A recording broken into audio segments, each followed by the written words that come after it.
mean, Miss Susie Bowman gave us an assignment to write to somebody that impacted your life, and that the first person that came to my mind was Miss Clayton, because she, I struggle with a bunch of learning disabilities, and she was the first person that came to my mind, telling me not to give up, pushing me as hard as I can, and just giving me hope that I was going to be okay. So when Allyson gave me the letter, I wasn't really expecting or knowing what it was about. So I waited to read it, and then when I opened it up and I read it, I think as a teacher, sometimes you don't realize the impact you make, and so when I read it, I was like, wow. The way she made me feel was like I could do anything, I could pass anything, I could conquer this disability that I have. She encourages me, and she, like I said, she never gives up on her students. I really try to form a relationship with my students. I think that if you get to know your students and who they are and where they come from and treat them like people, young adults, you really can hone in on how you can help them and how you can help them succeed, not only just in my classroom.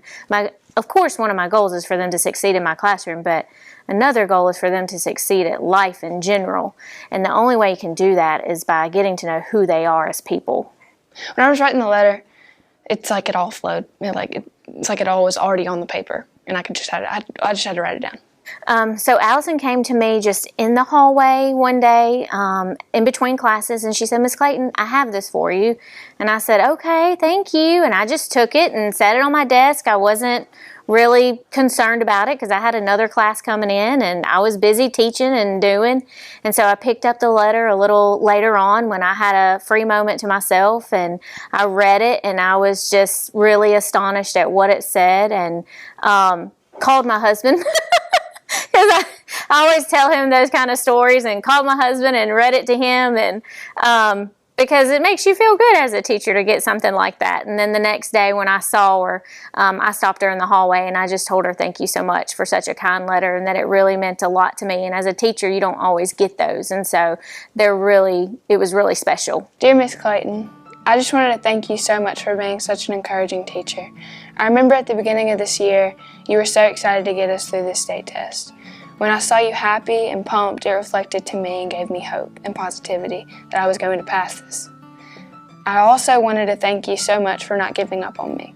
Normally, my mom is always worried about how the teacher treats me and acts like they don't care. You didn't do that at all. When I was ready to give up, you said no and just kept pulling me back and putting so much positive energy that I was going to get through this. I never had someone care so much, and I appreciate you.